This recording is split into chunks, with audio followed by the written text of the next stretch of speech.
Une frappe chirurgicale et d'une puissance redoutable. Dans la région de Soumy, à l'extrême nord-est de l'Ukraine, un missile balistique lancé par le système Iskander des forces russes a visé un point de déploiement permanent de l'armée ukrainienne. Résultat, plusieurs entrepôts détruits, des dizaines de soldats tués, des équipements militaires lourdement endommagés. N'oubliez pas de vous abonner pour ne rien manquer de nos prochaines vidéos et partagez votre avis en commentaire.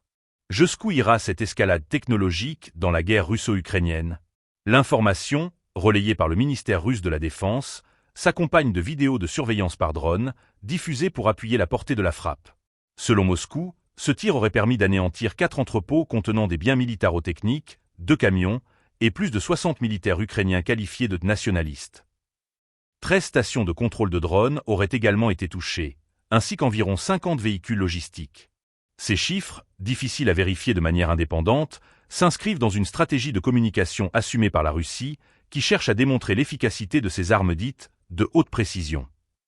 Les missiles Iskander, utilisés ici, sont des engins balistiques sol-sol capables de frapper à plus de 500 km avec une précision de l'ordre de quelques mètres. Conçus pour opérer en environnement contesté, ils échappent aux défenses antiaériennes classiques grâce à leur trajectoire imprévisible et leur vitesse supersonique. La frappe de Soumy intervient, selon Moscou, en riposte directe aux récentes attaques ukrainiennes sur des infrastructures civiles russes. Une manière pour le Kremlin de présenter ces frappes comme strictement ciblées sur des installations militaires et non sur des populations civiles, contrairement, selon lui, aux tactiques employées par Kiev. Un argument récurrent dans la guerre d'information qui accompagne chaque offensive. Sur le terrain, les conséquences de cette frappe sont potentiellement lourdes.